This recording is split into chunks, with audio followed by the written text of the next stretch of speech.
xibaar yu wér te wóor ca tàng ba abonnez-vous pour ngeen di mën di jot suñuy vidéo.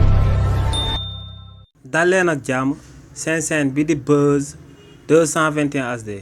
kii di Abdou Nguer nekkub chroniqueur bu kenn doot présenté ci réew mi di Sénégal ginnaaw ba El Malick Ndiaye tàmbalee di séddale premier lot oto bi nga xam ne moom la diggoon député yu daal di nekk biir assemblée nationale te mu ciy daal di séddale lu tollook 76 oto ci nombre député yi nga xam ne dañoo toll ci 165 députés te lim bi des daal di toll ci 85 députés kii di Abdou Nguer yëkkati na ay kàddu daal di koy jëmale si li ni mel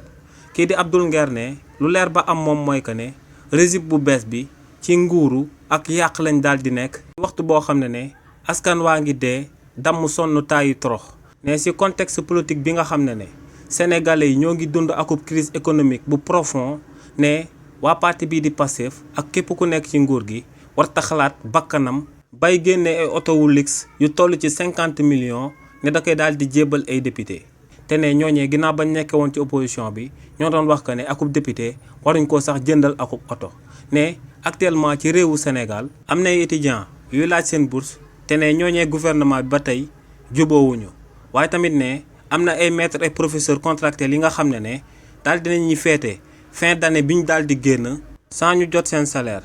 waaye tamit ne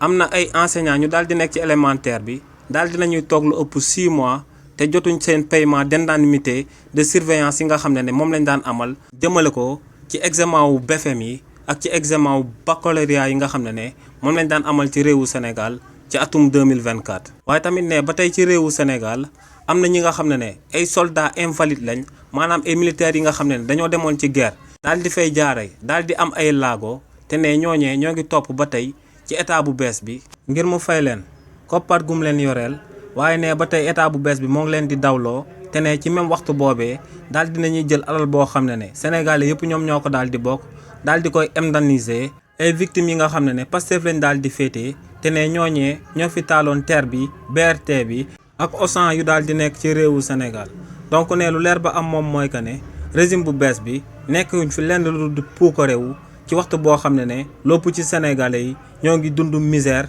di yëg lu méttee métti te ne li ni mel ku leen ko teg du lenn lu régime bu bees bi. xibaar yu wér te wóor ca tàng ba abonnez-vous pour ngeen di mën di jot suñuy vidéo.